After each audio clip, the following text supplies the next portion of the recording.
how did your time in the military help you in your job today? The best way to lead people, in my opinion, and there's millions and millions of books written about it and podcasts and movies, is to empower people. And I ask a lot of questions. I think that can often be interpreted as a control freak.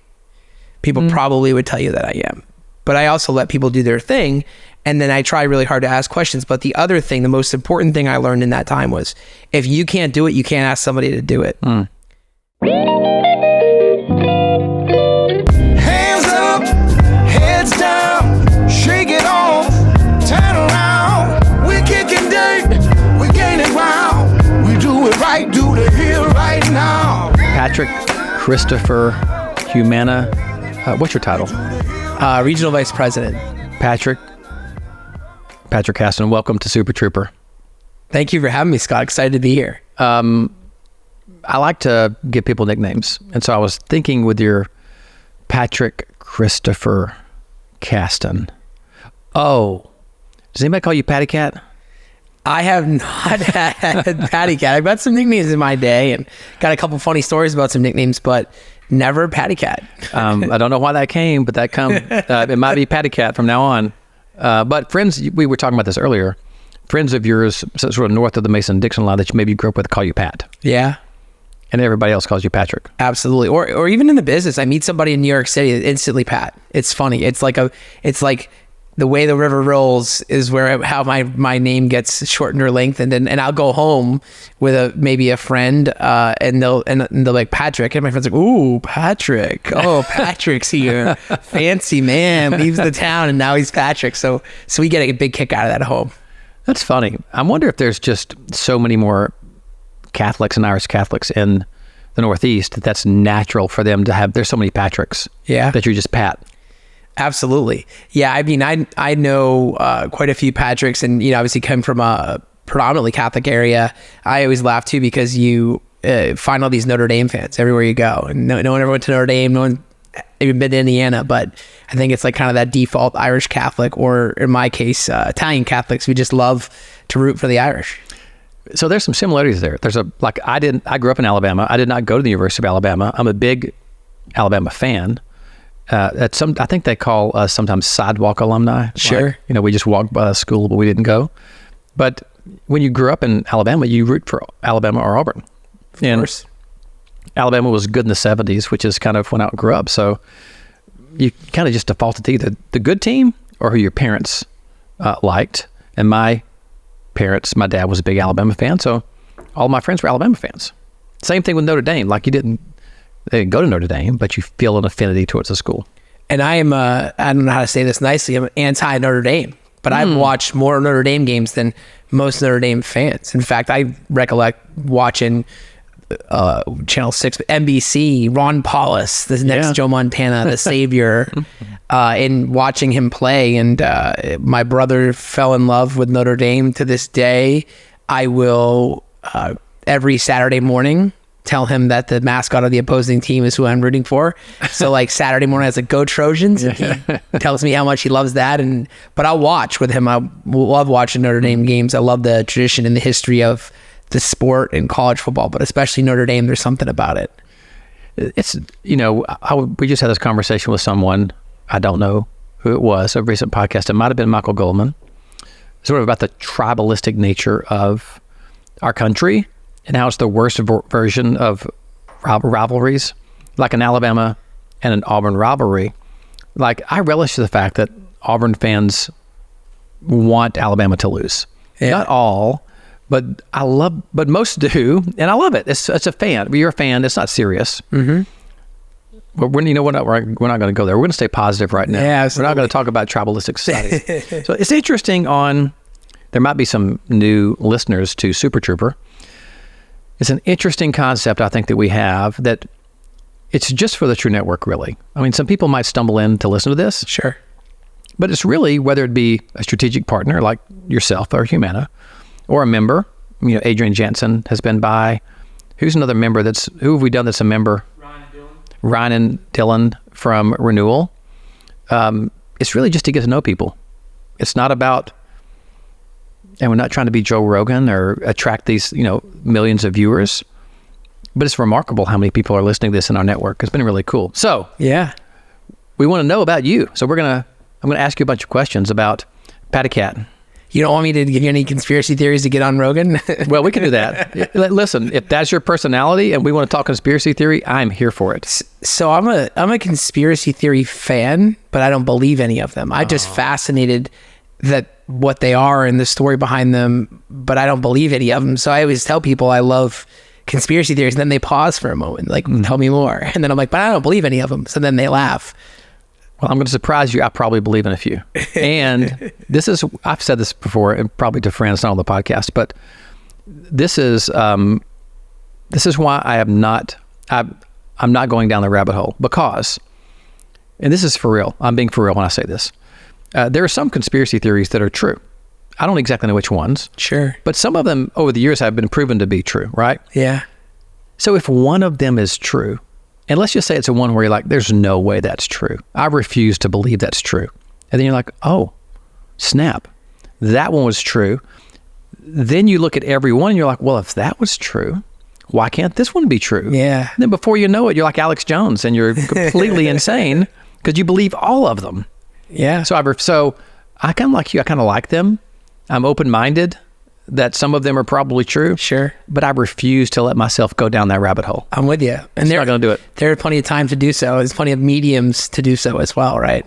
Yeah. I prefer to be sane and not go down this kind of crazy conspiracy theory journey.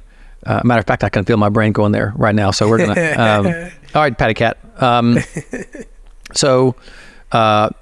Maine, you are from Maine. I am. I don't know if I have Britt. And I'm talking to Britt Burns, Britopotamus, producer of All Things Creative for True. Do you know anybody from Maine? I don't. He says no. I think you might be. Now, as soon as I say this, I'm going to get an email. Yep. And someone's going to say, I'm from Maine. Mm-hmm.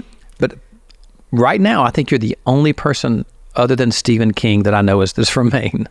Yeah, 1.3 million people. All you got is me, huh? Oh, wow. So that's how many people are in Maine? Yeah, 1.3 million. You know, our business, you learn that stuff, right? That demographic information. Wow. So pretty, not very densely populated. You really have about the majority, I think about 60% of the folks in Maine are about an hour drive or less from Portland. Yeah. And it gets very spread out from there. Well, actually, there was somebody from Maine in my life that lives in Portland. I'm going to remember who it is. I can't right now. I've never been to Maine, and neither has Val, my wife, also known as Miss Hot Dog. And we're going to make it happen. So when I go, I'm going to have to get all kind of local intel from you. Happy to do so. And I'm an amateur Maine apologist. So anything you need about all things Maine. And, it's a great area. It's actually kind of, for our business, there's a lot of really deep rooted connections in our business, going back to the early to mid 1800s with our business starting, and some of the first ever LTD contracts ever in the business were written there. Okay. Well, we might get nerdy and come back to that. But right now, I want to talk about lobster rolls. Sure. Because I love them. However, I don't like mayonnaise-based lobster rolls. I want the ones that have sort of a butter. Sure. Hot topic. Oh, hot topic. Is that a hot topic? Oh, it is. If I may. Let's talk about this. Back in my day, okay, all you got was the mayo lobster roll, the traditional, the OG. Right. And then I go and move away for about a decade. I come back and everyone's got warm butter lobster rolls. And I'm like, who hijacked this town of mine, and then people were like, oh, I always loved. No, you didn't. You loved mayo, and I love mayo, don't get me wrong, and I think a warm butter lobster roll is outstanding, but I will not for any minute listen to the fact that this was going on 15 years ago, because it wasn't. Well, all I know is that I don't like mayonnaise. It has nothing to do with tradition, which is fair. I just don't like mayonnaise. You should go to Red's in Wiscasset. Red's is the originator of the lobster roll. You will wait, even if you go at 10 a.m. When the line starts. They don't open till 11. You'll wait 45 minutes to an hour. And I've sent no less than 100 people there with 100 5-star reviews. Okay, I'll do it. Is there anything to do while I'm waiting in line? I think there's a lot of, Chamber of Commerce moments, as I'm going to borrow from what you said Monday night. It's just beautiful. There's a bridge. There's the Damariscotta River, from which I believe the best oysters in the world exist. Oh, okay. And there's the bridge from Wiscasset, that divides Wiscasset from Newcastle, and that is a really cool area to kind of, you can also too, if rock, paper, scissors and keep somebody in line. Yeah. Well, all of my main knowledge comes from reading Stephen King novels. So I know all about the kind of the rural northern, it has to be creepy up there because that's all Stephen King wrote about, but towns like Derry. I wish I could remember Derry is in a bunch of his novels. What are some other towns that are in his novels? Could you remember any towns that might be in his novels? Boy, that's going to be like hopefully your producer can Google this while we're thinking about it. But towns in Stephen King novels, Bretopotamus. Castle Rock. Oh, yes. Of course. Yep. Castle Rock Entertainment. The show was Castle Rock. Lavelle, yes. Durham. And so those are all real towns for the most part. I don't know of Durham, but I've been to Derry. I mean, I used to officiate high school wrestling. Oh, yeah. And so I would go to these very small towns on a Wednesday night, and they call it the Wednesday Quad, where you had 4 teams in, and I would go on areas where you have 1 hour of no cell phone service, and you get to this high school gym, and you stay until 9 o'clock on a Wednesday night, and then you can't eat dinner because all the restaurants, and I think some folks that live in Guntersville might appreciate this, close at 8 p.m. Right. So I'm stopping at the gas station and getting a couple of Slim Jims, keeping on the road. Well, I'm a fan of a bunch of that, Slim Jims and beef jerky and no cell service. By the way, state champion wrestler Patty Cat. In a past life a few years ago, yes. State champion. What weight were you wrestling at? 215. So 215. That was a weight class that in 1998 they created. So it used to be like the 189 pound class and then unlimited. And they realized that created a huge discrepancy with football players wrestling, and so they created the 215 pound weight class, and so they call it the light heavyweight. That's what I wrestled all 4 years, and I was very fortunate enough to get a state title, which was my goal. And my goal since I was in 4th grade, walking through the hallways of Wells High School. Did you do any of the crazy cut weight kind of stuff, or were you comfortable with 215? I think I was born at 215, Scott. Okay, so I think it worked out it worked out well there. I was naturally around 205, 210 then. Would probably come up from football season weighing 240 and drop it in a couple of weeks because I wasn't, it wasn't very hard to drop weight. But back then you could really cut weight. So some of my teammates, walked around at 140 and wrestled at 125, and that's real weight cutting. Yeah. What I did was don't eat 2 lunches and work out. Well, by the way, your comment that I was at 240 and then I cut it back down to 210, it was no big deal. There are people all over America that hate you right now for that comment. I was 16 then though. Well, I think there is a difference sometimes in male and female composition, because Val gets very upset at me because I'll just decide I need to lose 10 pounds. And really in about 6 weeks, I just cut out sugar or something and I just lose it. And that's not the same for everybody. I guess testosterone is a thing, right? Sure. Yeah. So a state championship wrestler, we may come back to that as far as competitiveness. So sticking with Maine, so you grew up there. This is something that's happened. We've got a couple of people who've lost their father early in life, and you lost yours at 7 years old. Mm-hmm. Car accident. Mm-hmm. Man, we're going to get serious really quickly here. We went from all lobster rolls to death. This is tough. But how? How has that shaped you, do you think? Yeah, that's a great question. So I don't think, you realize it at the time when these things occur. I think for me, it really made me value my brothers. But you have how many brothers? I have 2 older brothers and a sister-in-law and I guess now a 15-day-old niece. Oh, nice. So it made me really appreciate my brothers. It also made me really value mentorship at a young age. I think really early on, I realized, my coaches sort of took to me understanding I probably needed some guidance. And I remember I was getting in school trouble. I never got in trouble outside of school, but I regularly found detention. Mm-hmm. And I remember all I wanted to do was be a state champion wrestler and play Wells High School football. And I remember I got in a bunch of trouble in 8th grade, detentions and C's and D's. And my coach, who I'm still very close with in high school, was like, hey, if you want to play for me, you don't have detention. If you want to play for me, you're going to get good grades. And I remember saying, but I'm eligible. And he's like, not for my team, you're not. So I think that early on, the biggest thing that I think it shaped for me was seeking out mentorship proactively. And I think if you think people are just waiting for you to be your mentor, you're crazy. And so I in my professional world and personal world, I have people I lean on day and night. And that started at a young age because I didn't really have a choice. I didn't know what mentorship was when I was 7. But I think I gravitated toward seeking that out at a really young age. And I think that shaped me positively because I was never afraid to ask for help. And I think so many people, whether it's mental health, physical health, emotional health, or just professional health, don't think to ask for that in you know, inherently. What's how much older are your brothers? 2 and 4 years older. So you had 3 boys. What are their names? Let's give them a shout out. Yeah, so Ryan and Brandon are my brothers. Okay, let's go full names. Ryan Michael Casten. Okay, Ryan Michael, also very Catholic, and Brandon Jeffrey Casten. Brandon Jeffrey.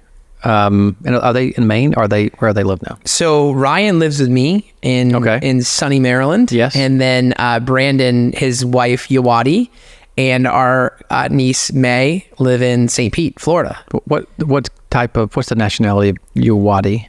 Thai. Thai. She goes by B. Okay. And that's her nickname. And when she was a kid, her cousin and her were born 1 week apart. So her cousin was born first. She was baby A. Oh. And B was baby B. And, how about that? And 40 years later, it stuck. So how was...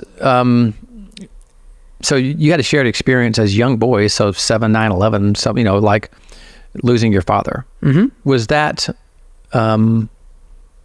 what did that do to the brotherly relationship? Did it make it closer? Did it not change it? Did it do anything to your relationship with your older brothers? Yeah, I think, you know, as a kid, I didn't think it changed it. But obviously my older brother had a lot of pressure thrust on him that I probably didn't realize at a young age. And we were very close because of that. And I was kind of the very energetic, I'm still very energetic younger brother that nipped at all their heels. And I think it drove him crazy. So I don't think we really got close until my older brother went to college. And, you know, we all kind of got a little bit more mature. But I think, you know, even when we lived together and I drove him crazy, it was always, I think it thrust him into that leadership role at a very young age. And, you know, I started lifting weights earlier than any of my friends. Right. Probably a little against most pediatricians' recommendations, but that really got me ready to be an athlete young and to be ready to go. And, you know, I remember I was a fairly strong individual at a young age, and I really... people were like, what are you feeding these kids to my mother?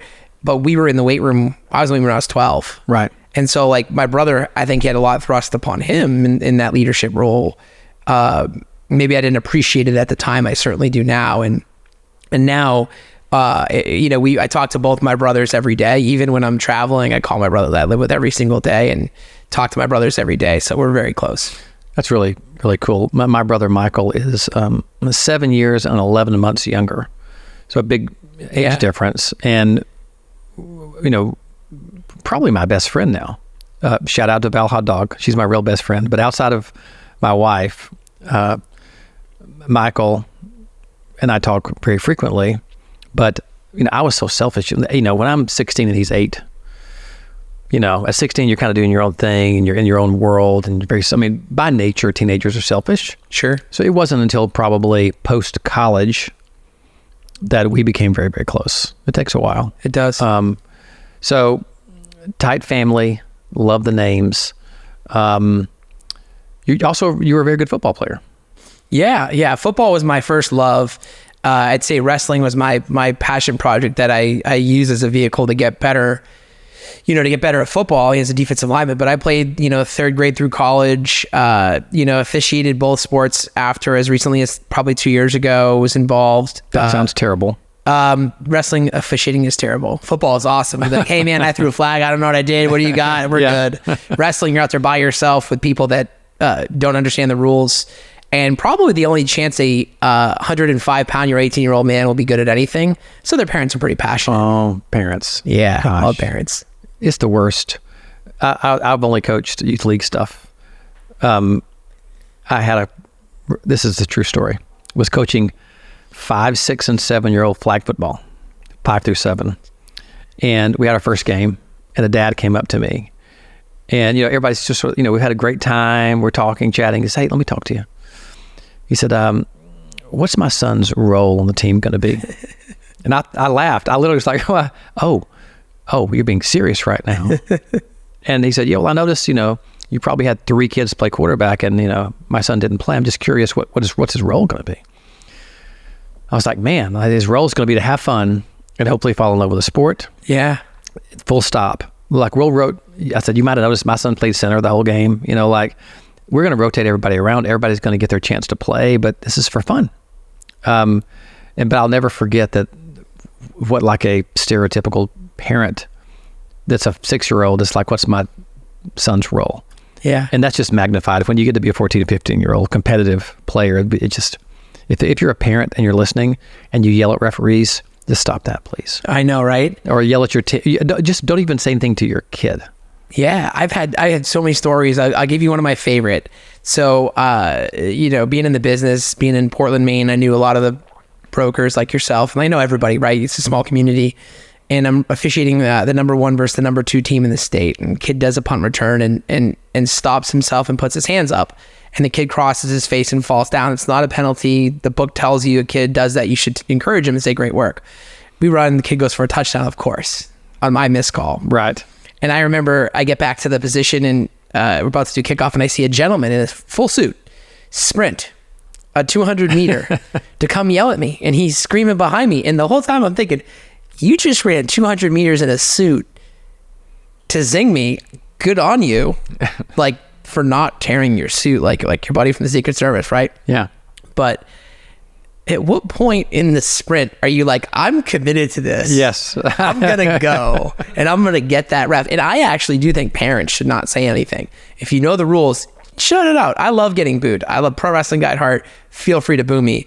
But I think circling back to the parents piece, are you going to try to insulate your kids from reality? And I think the worst age group, and I coached for a couple of years, was 7th and 8th graders, because they're just about getting to that level of real competition. And their parents have wildly different expectations than that are probably realistic. And I was fresh out of a very intense career, so I was not good at the social skills of parents, and so that was a unique experience. But the game of football has been central to my life since I was born, and it will really never be, it'll always be a part of my life and a big part of my life. And so many of the luxuries and amazing things that I've been afforded in this life are because of sports and because of that team mentality that you learn at a young age. Yep. One last story here, and then I'm going to ask about your college football, because you got some great things that came out of your college football, your time in college football. I was officiating a soccer game one time, volunteer, and actually had a big shirt on that says yellow volunteer, because they actually didn't have enough referees, and so they just came and got some of us. Well, there was a play that was happening right in front of me. I mean, right in front of me. And but somebody called out, I can't remember what they said, but I just looked over there, and I looked back, and apparently one of the kids had pushed somebody, like whatever they did. Totally didn't see it. And a dad runs over literally in my face and yells at me, like almost like where it was like, you feel like you need to put up your hands a little bit. Yeah. Did I not see that? I'm blind. And I was like, I actually pointed to the back of my shirt. It says volunteer. I'm like, you're welcome to this. I'm like, I was looking over there. You're exactly right. I didn't see it because I was looking over there. I've always said that I wish that parents, me included, going through that, would put an equal amount of emphasis on math and science and reading as we did on thinking little Johnny was going to be a Major League Baseball player. And little Johnny's not? He's not. Well, I'll tell you really quickly, one of my favorite moments was I had 2 coaches nose to nose about to fight. And it's a kid's game, and they're really upset. And I got in the middle and I got them to calm down. And the other official I was working with was like, what do you do for a living? Like, that was incredible. How did you get them to, I was like, I'm a group rep. Years ago. Conflict.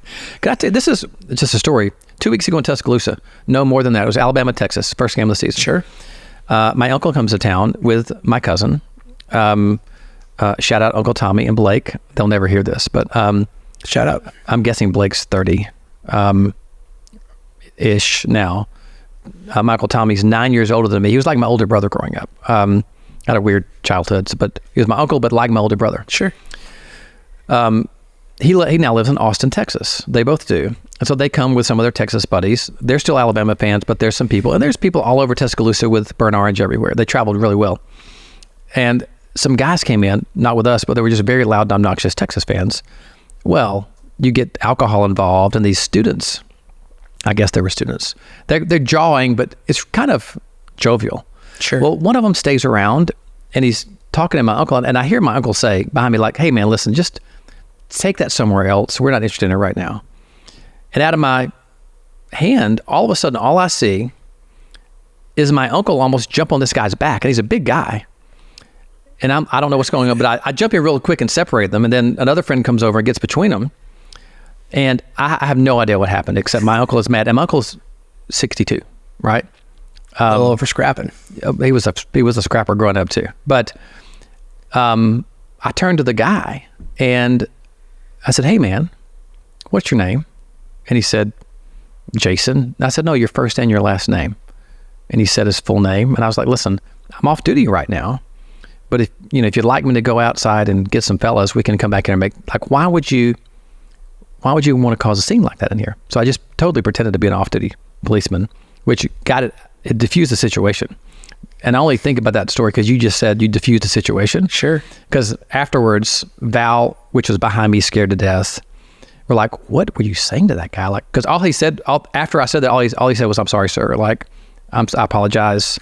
I'm like, just go over with your friends. It's fine. But what he had done was he had gone to squeeze my uncle's hand and then tried to break his hand by squeezing it really hard. Just like wow. I was like, man, if I'd have known that, I might not have, I don't know what I would have done. Yeah. Probably better you didn't. Probably, it's totally better I didn't. I would not have done anything, but I might not have de-escalated. Sure. But I don't think anyone looks back on it and says, boy, I wish I hadn't been so diplomatic. No, I think that's the case all the time. Yeah. You wish you were more. Remember that testosterone I was talking about that's great for weight loss? Also bad for other things. Yeah, it is. But anyway, so you played college in the greater Chicagoland area at what was the name of the school? Lake Forest College. Lake Forest College. And you were a lineman. Yeah, defensive lineman. Which means you were carrying a little bit more weight at that time. A couple more pounds, if that's hard to believe. Yeah. You told me a story. You also served in the military, you were in the Army, which we're going to get to. But you told me a really cool story. You're a history buff. You could just tell that. Yeah. Just talking, you're always you know military history really well and history in general, and like me, you read all the time. But tell the story about meeting the fella in the library, or like maybe the basement. I can't remember, but tell that story. Yeah. So I spent a lot of time in the library. The first college bill I saw is like, I'm reading these books, right? So really spent a lot of time. And I go in the basement of our library because it was an easy place to study. And our archivist for the college was down there. And he, I was enjoying the college experience a lot and, thinking about what I would do next. And it's obviously that $1 million question for a junior, senior in college. And he's like, let me tell you a story. He's like, I'm going to tell you a story about our college, Lake Forest College, and its amazing connection to the military. He started out with the Civil War, right? Union soldiers would do battle drills in the Illinois National Guard in our fields, like where we would walk to classes and things of that nature. And then, December 7th, 1941, Pearl Harbor. December 8th, 1941, we declare war in Japan and Germany too. And we draft all these folks, and we really didn't have anything for them to do. And there's amazing stories of folks training out in Fort Knox with donkeys that had lanyards on them that said tank, because there was not enough equipment. And so just around 250 young men were sent to Lake Forest to take classes before they were becoming Marine officers. Almost 230 of them were killed at Iwo Jima. So an incredible story. And I remember asking him, like, where is the memorial? Where's the monument to dedicate to all these soldiers and all this connection? He said, there isn't one. I said, I'll be right back. Not of course, metaphorically. And so I went and requested permission to fundraise and have one built. And they put it in the alumni bulletin, and all these alumni started calling me. The vice president of the Chicago Board of Trade was a Lake Forest alum at one point, and he called me and said, the best 3 years of my life are when I was a field artillery scout enlisted in the Army, and they were handing me checks. I went to an alumni event, guys were giving me cash, and I'm like, I gotta get receipts. I don't know how this works.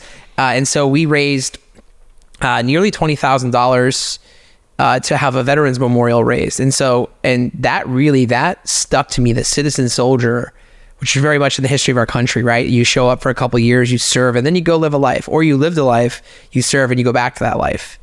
You think about, go back to history a little bit, like Ty Cobb and some of those folks serving in World War I, and Ted Williams dropping 4 years to go be in the military in both World War II and Korea. And so, I was like, boy, there's something to this. And I went to a recruiter and I said, hey, I want to join the military. He's like, all right, you're fat. You need to lose 40 pounds. And I laughed and I said, all right, I'll see you in 2 months. And so 2 months later, I called him and said, hey, I'm ready to go. And he's like, you did that? Wow. Okay. Yeah. What do you, and so we were talking about, the service, and I read a lot about Band of Brothers and really that, trying to be in a high performing unit. And so I went into the United States Army because I really wanted to go to Afghanistan. And so at that time, Iraq was winding down, wasn't very passionate about what was going on in that mission, winding it down, and nothing against it, but just wasn't passionate there. And I really wanted to go to Afghanistan because as a kid, I was obsessed with 4 obscure countries, and that was one of them. And my goal is still to go to North Korea, but I just want to make sure I can go and I can come back. Yeah, we need to, that may take a while. It might take a while. Let me circle, I hate the term circle back, but I'm going to use it anyway. You also, when we were talking earlier, your mother didn't really remarried, but she had a relationship with a man who was a sergeant. Master Sergeant. What? Master Sergeant. A Master Sergeant. Say it fast and you say Sergeant, people think you're in the service. Okay. Master Sergeant. Did that also have anything to do with your it just, take me through what led to your decision to want to go to Afghanistan to serve it's dangerous. I mean, go back even to that relationship and forward, like what made you want to do that? Yeah. So John was a Master Sergeant in the Marine Corps. He, did 20 years, very successful, incredibly well-read, knew every part of the world and what was going on there. And I remember, kids have book covers. Mm-hmm. So like the kids where I come from, like probably my life, we had paper bag book covers because we couldn't afford the My Little Pony or whatever people could afford, right? And so I got Marine Corps recruiting book covers. Oh. So my books had like pictures of like A-10 warhogs and all kinds of things on them. So I always had a very big interest in it. Then when we were really, for 8 years in a row, I was G.I. Joe for Halloween. 8 years in a row? 8 years in a row. Oh, wow. I was like, what are we going to do this year? I said, G.I. Joe, right? I loved the cartoon. Yeah. And then, he'd bring us to what they call hot X's. So hands-on training exercise, hot X. And I would get to hold but not shoot weapons, or I got to ride in a Bradley fighting vehicle. I got to ride in some cool stuff and really got to see all of that. And I really always had this like utmost respect for what was going on there. And then, when 9/11 occurred, it really was a turning point for me as in what I believed in the country and wanting to serve my country. I looked at it as a moral imperative to serve at some point. And I think much like a lot of the folks did around some of the previous conflicts and wars, seeing the opportunity in what was going on in the world and feeling it was a moral imperative to serve in some capacity really made me want to go. And it was the best decision I've made thus far in my life, and I'm very glad I did it. But John's influence, probably the closest thing I had to a true father growing up. Right. Still keep in touch with him. He was a great guy, and he served his country, and then went and became a citizen. So he was, soldier to citizen, and I was right out of college, very wet behind the ears, 22 going on 16, and showed up and they're like, hey, not only are you going to be an officer, you're in charge of 40 soldiers. Go make it happen. That's just, we talked about this earlier, and I look at, my son's 21, and I look at all his peers. We just came off a long weekend in Tuscaloosa with around all of his friends that are 20, 21, 22, right? Basically, the age at which you decided to serve your country, go to officer school, and now you're leading 40 men in country in Afghanistan. Do you look back at that in awe a little bit? I look back on it and kind of laugh a little bit, like, wow, I if I could have told myself at 16, this is where I'd be at 22, or this is where I'd be today, I would never have believed, that moment of the Back to the Future moment when you meet the old Biff. You don't know it's the old Biff, right? Yeah. I'd say I look at it more like, I would say I look back in awe. I think I look back on it with so much pride that I had somebody to trust me. And, you don't do it alone. That's the most important thing in anything in life. Like nothing we do alone. The reason we're the best military in the world, besides having limitless money, which always helps, right, is the non-commissioned officer corps. So the sergeants, and then our logistics. And you always have a platoon sergeant. I remember my platoon sergeant had children around my age. Sure, he was in love with my age, but he treated me, as the person in charge, but also made sure, and we all have to have this in our lives, he made sure I didn't walk myself into anything, as the old saying goes. And he really made sure I had support.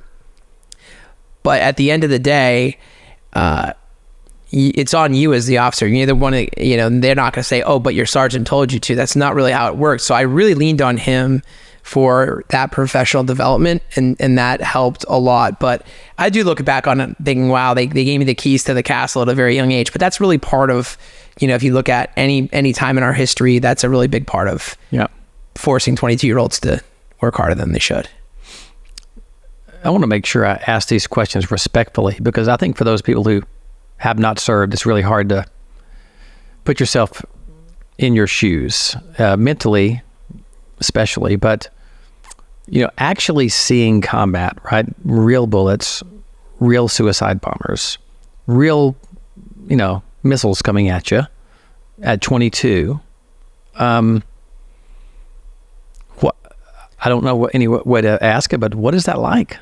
I'd say that experience in itself is it's pretty surreal. And I think the brain doesn't work that fast. I think in the movies, it slows down and you see what's happening because you're watching it. I think the human brain doesn't really work that quickly. I think you realize what happened after the fact, and once things have calmed down and your adrenaline's still kicking and you're trying to figure out who is where and what's going on. I would say that, my experience was really, I felt like everything happened very fast, and then afterwards you realize what happened. And I think that's, and you also have to have, and this is going to sound odd, but a pretty morbid sense of humor and you have to be able to kind of laugh at the absurdity of any scenario in life. And I went and saw a show with a friend who I served with, and we actually met overseas, and still one of my best friends to this day. And we talked about the importance of humor.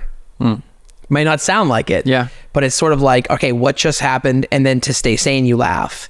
And I think at no time do you sit there and think, what is happening right now? It's just not, I don't really believe that's how the human brain works. And then as things occur regularly, you get more comfortable with them. And the first snap, crackle, and pop, or the first explosion, or the first, time you're there, I think that's really how the brain processes things. And there are some people that never can reconcile what they're there for, and they're always going to be on edge, and they're always going to struggle. I personally very quickly realized that I could not come home. It was not in my hands, and so being stressed about it wouldn't really change the outcome. And I always go back to process when things are very stressful, and I use that today. If things are stressful, maybe they have a life-threatening implication, what do I have to do? What is the process? What was I trained to do? And then remember that if you take Alabama, Patriots, the Celtics, the Lakers, put them all together, they're still not as good as the U.S. Army. Right. And so you got to remember you're on that team. And I remember when I joined, a fellow I respect a bunch who's done some cool stuff in the Army, and I don't even mention his name because he does some really cool stuff. He called me and said, congratulations, you're on the best team there ever was. And so you have to default to that. You have to default to your training, but the brain doesn't process fast as we think it does. Yeah. I'm fascinated about this. I want to ask a few more questions.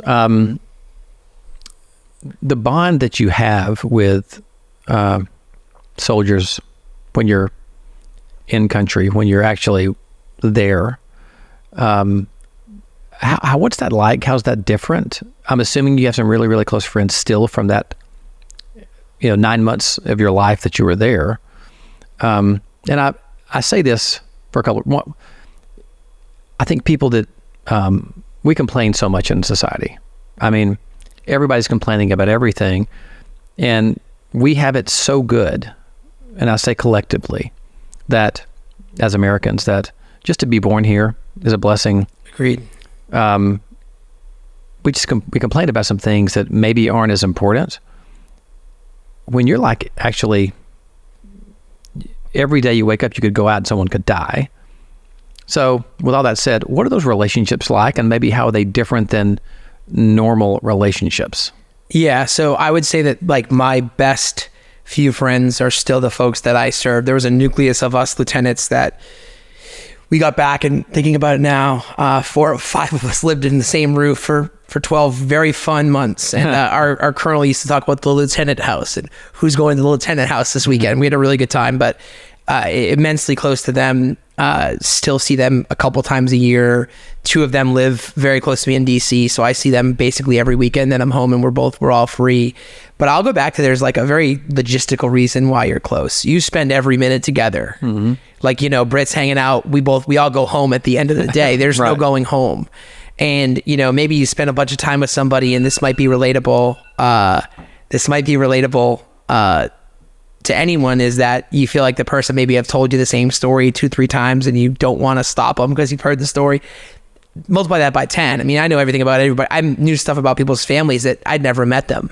Mm-hmm. I remember we were out, we got back, and one of my buddies was married, everyone else was single, and we were out having dinner, and I referenced something. She's like, how do you know that about me? I'm like, because I spend every waking moment, and I mean every waking moment together. So there's that piece of it. You learn so much about the person.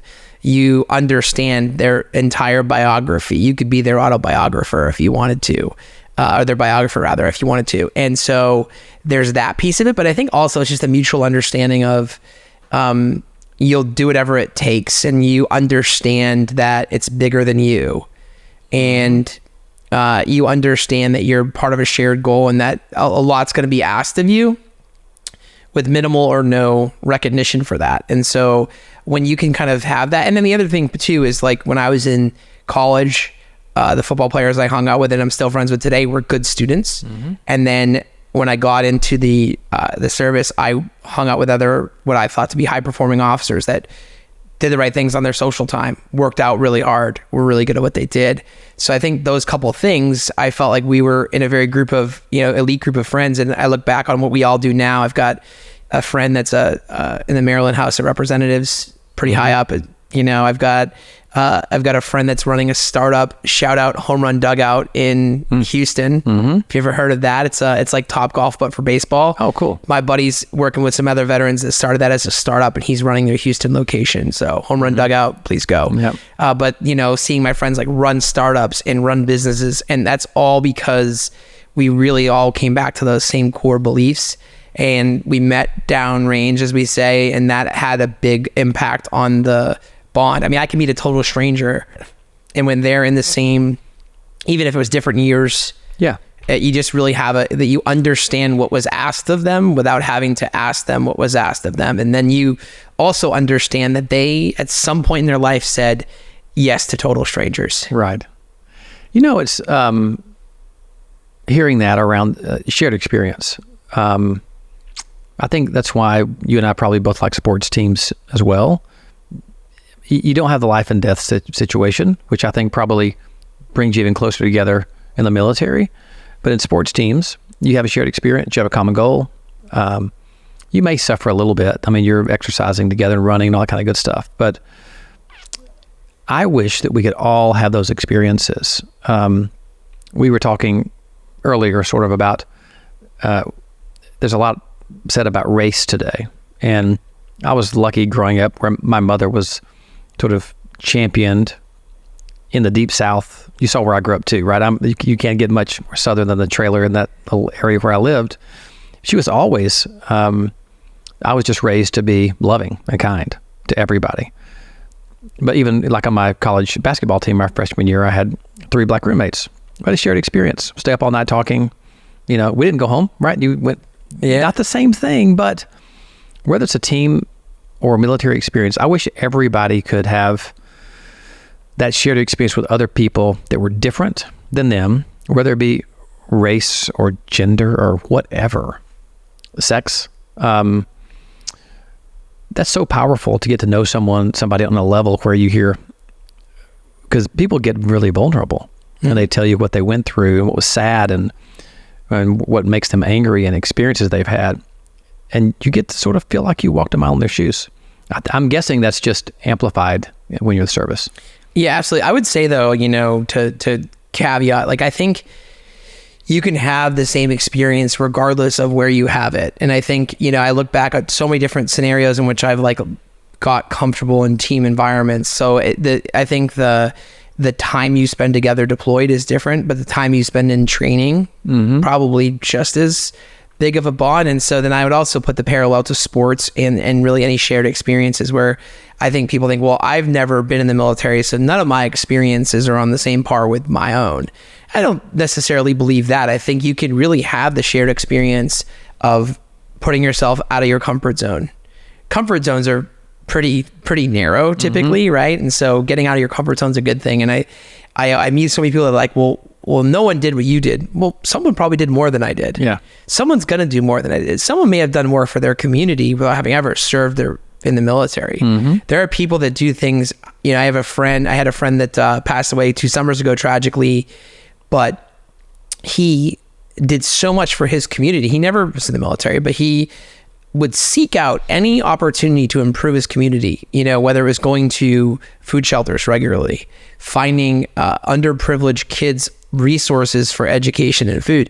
Those are things that are, in my opinion, go back to JFK when he started the Peace Corps. He talked about the multitude of ways you could serve your country without picking up a rifle. And there are so many people doing so many great things that create those same shared experiences.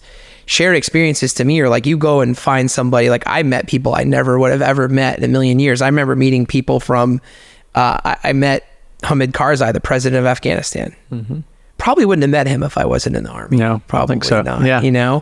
But seeing, and the most telling thing I'll never forget was in the room, he wasn't asking me for policy decisions. Right. Yeah. Spoiler alert there. But I remember hearing him talk about his kids. I'm like, oh, wow, this guy runs a whole country. And he just wants to talk about food and his kids. And I'm convinced 99% of the world wants to just eat some good food, talk about their family, and talk about the things that make them similar. Yeah. But 1% of 7 billion is a lot of people. Yeah. And so that little tirade tangent there I went on was really just to me about like, I always feel like people will say to you, like, I've never walked a mile in your shoes. You never will. That's why they're mine. Yeah. And I would never share shoes with somebody. I think that's kind of gross. But man, there's, well, first of all, that's my red hot audio button. Great. Let's do it. Team Humana, Team True, 30 days together. Nobody gets to go home. Shared experience. Maybe Pyle. Britt, maybe? Is that a hard maybe? I'm just kidding. We maybe do 3 days. But that was like, I was thinking though, that's taking things to an extreme, but thinking about how you can create shared experiences with your team. And maybe you go just a little extreme to get it done. I think that's worth thinking about. It really is. So the other thing I was thinking about when you were talking, I was listening to a podcast the other day. What was it? Oh, so you never know. This was on Theo Vaughn's podcast. Yeah. What I'm about to say is there was something really insightful that came out of that. Most of the stuff that is happening is not insightful coming out of his podcast. But he does get deep sometimes. He just had a psychologist on recently, and they were talking about sort of the meaning of life. And now so many young people today are searching for meaning, right? Sure. There's been what's crazy is there's been the least amount of adversity ever on young people's lives in the history of our nation. Well, in the past 50 years, but more sort of search for meaning than ever. Maybe because of lack of adversity, but I digress. This psychologist said that ask yourself 2 questions. I hope I get this right. Ask yourself, if I was not here anymore, what would I want to continue in the world? All right. So if I'm not here, what would I want to continue? And Theo's answer, which was, I think, interesting and a good illustration, is he said families, because he didn't really have one. He likes to look at families, and he wishes he would have had a good family. So what he said is, man, I wish the family structure, I wish that would carry on without me being in the world. And then the second question you're asking yourself is, what are you doing to help that? It's great, because that's where you can find meaning. And I think it's if people can think about that, that can really, because that's a little bit of a tangent, but when we were talking about serving and purpose and all those things. All right. So for time's sake, I could spend a whole hour on your military career, but let's talk a little bit about your work life since the military. Where did you go first? So when you got back from Afghanistan, you're 23 years old, 24? Yeah, 23-ish, gonna be 24. Yeah. So what did you do? Yeah. So, I mean, I got back and I did, some more leadership time, and then decided that, I thought it was time to go. And I had a feeling that I'd always be a 3 to 5 year time frame in the Army. So I did 4. Mm-hmm. And I talked to my older brother who's in this business, and I was like, what should I do? And he's like, if I were you want to be in leadership, go learn an industry and then determine if it's something you feel like you could lead in. And so I looked at tech sales, and I looked at the group business, and I went through 2 interview processes, very similar. It was like 5 half-an-hour interviews. And I remember one was a tech sale company. I won't mention their name. Mm-hmm. And I remember they're like, listen, you show up, you're gonna make 500 calls a day in this basement. And if you're good and then if you survive, you go up another floor, you make 300 calls a day. Good at that, up another floor, 100 calls a day. And they brought me up to that floor, and there's guys like wearing headsets, flipping around footballs. I'm like, okay. Yeah. And and if you survive that, you're a manager. And then I go to the group business interview, and it was like, very different. It was like, hey, you're going to be out in the market. You're going to be telling a story. You're going to be working on these benefits for companies that help people when they need benefits. Mm-hmm. But it was also just the way they approached it. The interview process was very different. Both companies offered me the job, and I'm not an indoor dog. Yeah. And so I went down to the group route business, started out in Boston in the group office for Unum. Okay. Not shout out Unum, but shout out Unum because it's a great company. Listen, do you know how many people I know in my life who started at Unum? Yeah, it's a great company. Outrageous number of people who started at Unum. Yeah, I got my PhD in LTD was the joke, right? Started out at the Boston office, and they were having a hard time getting kids at my age that wanted to go from living in Boston, living in Portland, Maine.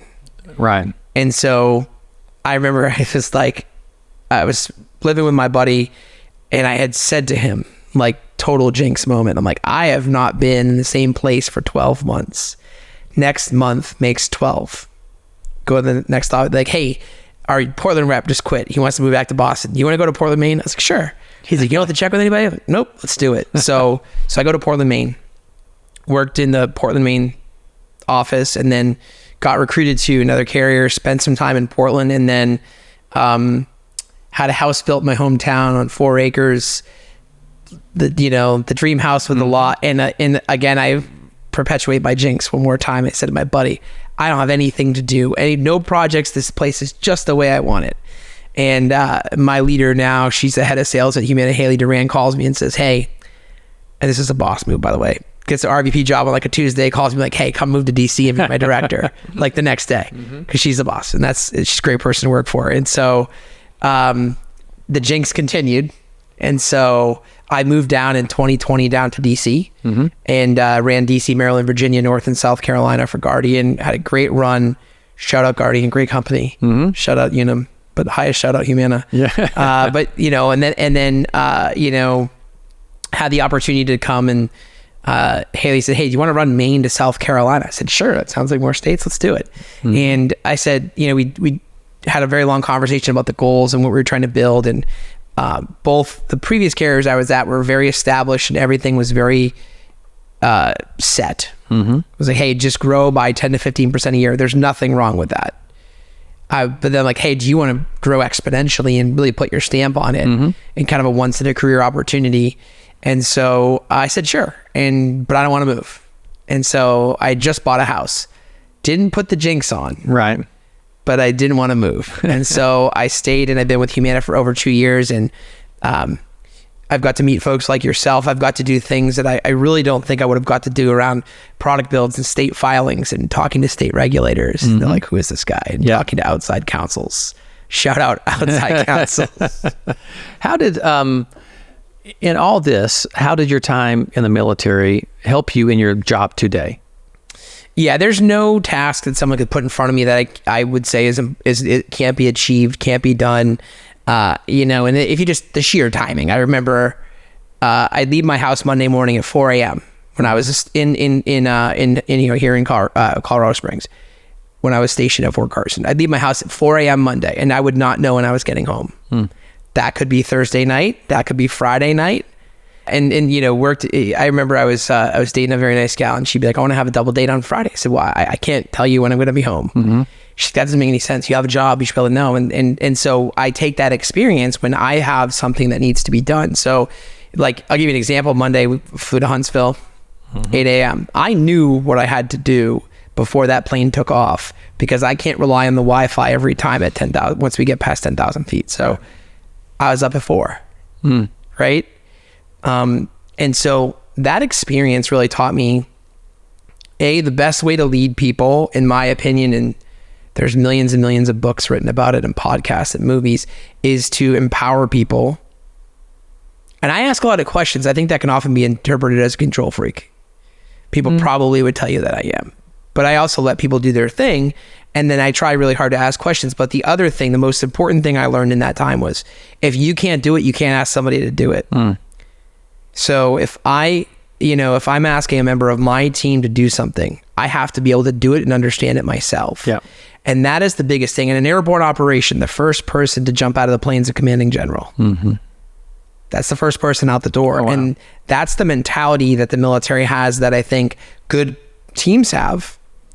Now, I'm not necessarily going to do everything. Right. But I'm not going to ask somebody, like, for instance, like, if I say, hey, this needs to be done today, I appreciate that today is not 5 p.m. It might be later than that, or earlier the next morning, or whatever it might be. And so I think that was the best takeaway I had from that time, is like, time is irrelevant. And time is irrelevant. I believe that. Yeah. And, you can't ask someone to do something that you can't do or you don't understand, because they're going to know you don't. People are smart, and they know exactly what you suck at. Yeah.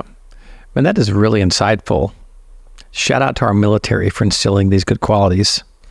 I think I stole your shout out thing a couple of times. Sorry. No, I like it. I think it's this is going to become a recurring theme. We're just going to be shout out various people and obscure things too.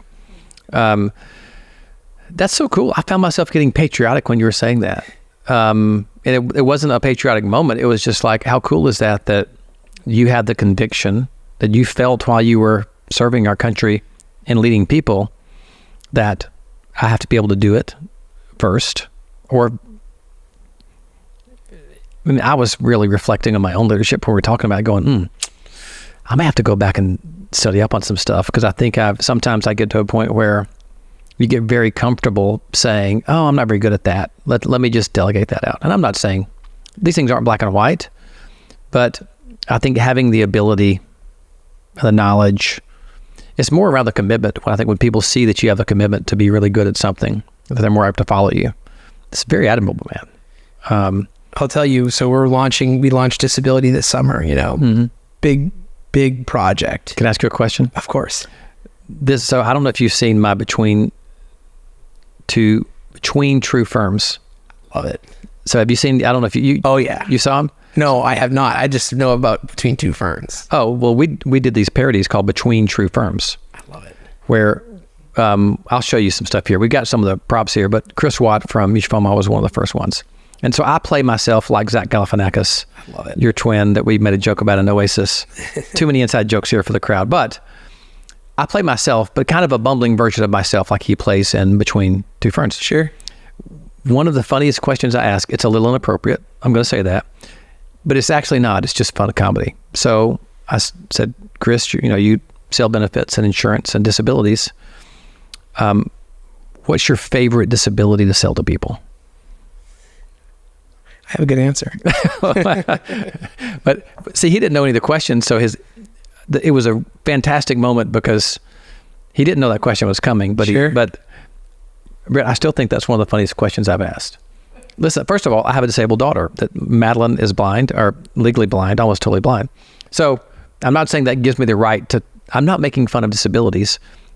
As a amateur comedian, that's just a funny joke because one would never sell disabilities to people. Sure. You're selling it to protect people, to give them income if they're disabled. Absolutely. Some people just don't have a sense of humor. Agreed. Yeah. I'm not one of them. Right. So I'm sorry to interrupt you, but I just thought of that joke and it was funny. You're launching a pretty big, for real, disability initiative at Humor. Yeah. And it's been a big project. So we launched in August and soft launched a little earlier. And I was fortunate enough to be one of the sales leads to help launch it from the sales perspective. But going back to that, I'm like, I feel like I'm pretty good with disability contracts. So I told my team, if you can stump me on a question, $50 gift card. Oh. And I haven't had to give out any $50 gift cards. Wow, that's some deep knowledge. And so I can be stumped, to be very clear. But to me, the story within that was like, I need to read back up, and I need to freshen up, and I need to stay current, and I need to be able to.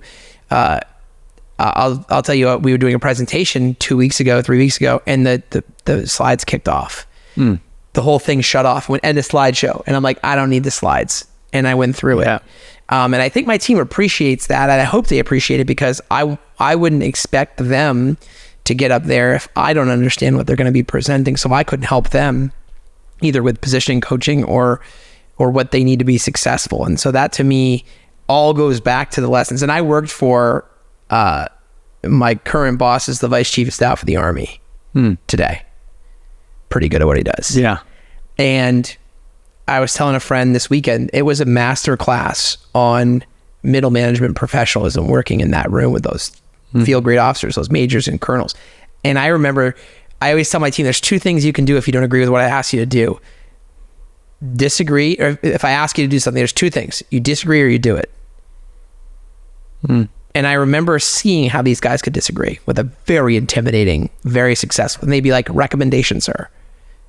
This is saying, I don't agree, sir. Right. But I'm going to be respectful, keep my military bearing, and tell you I totally think you're wrong. And I remember this one officer who was not an infantry guy in a room full of very intimidating, tough infantry guys. And he was always the smartest guy in the room because he could always position the room to see it his way. And he always did it with recommendation.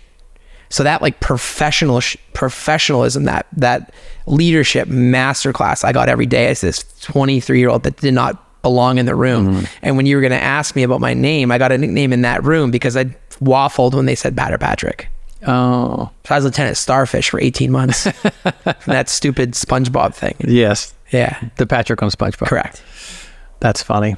You know, how solid, I know there's plenty of people who are probably going to be listening that are anti-military or anti-military industrial complex, or we can say what we want, but just what you just talked about with respectfully disagreeing happens so rarely in business.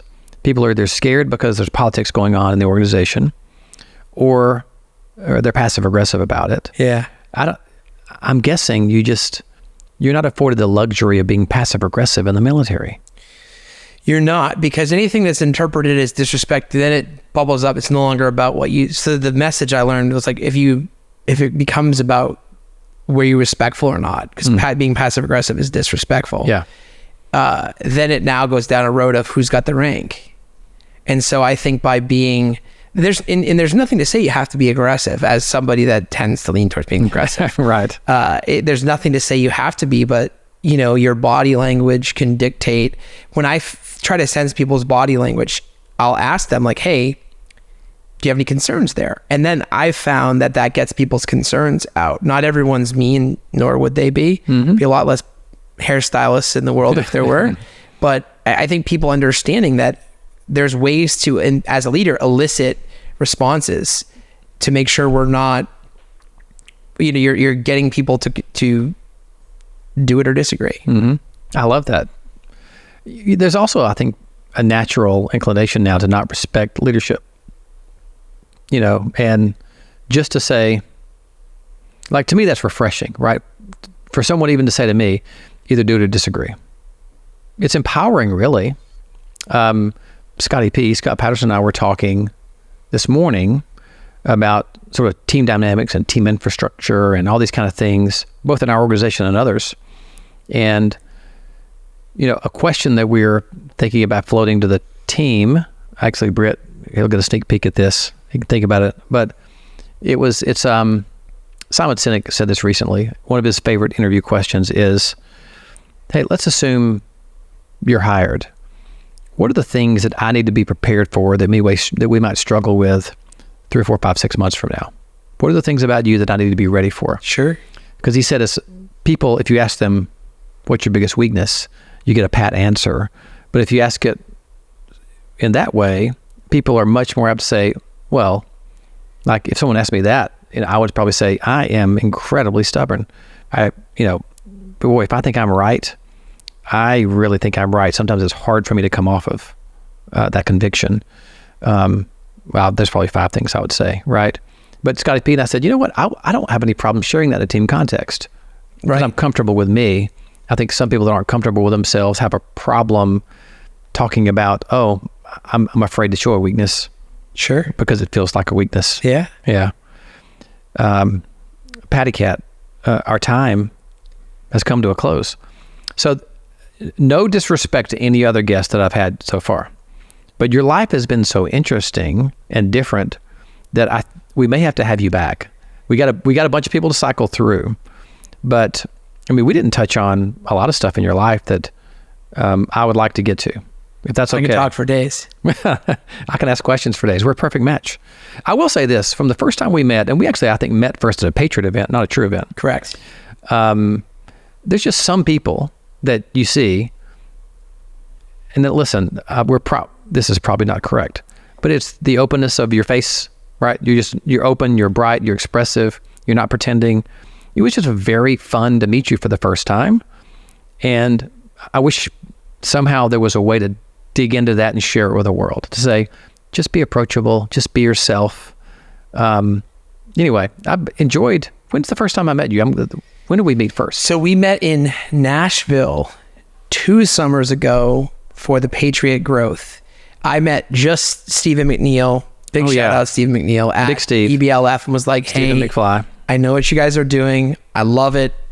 Can I come to your birthday party? He said, yes, it's in Nashville. And that's where we connected. And then we, kind of kept the ball rolling from there. Yeah. Man, it feels like you're a buddy now. It feels like we've been buddies for a while without being buddies for a while. I love this dynamic. I feel like I'm the luckiest man on the face of the earth. I really appreciate the opportunity. I appreciate all that True and Humana are doing together. I really appreciate that you guys are so welcoming. I love Guntersville. I will be back with my floaties and some golf clubs. We're going to have a good time. We're just going to, everybody's just going to move to Guntersville. We're going to have a commune, a true commune. Listen, man, we do a cheers at the end. You got to, look at your little cup there. Cheers. Cheers. Patty Cat, thanks for coming. Cheers.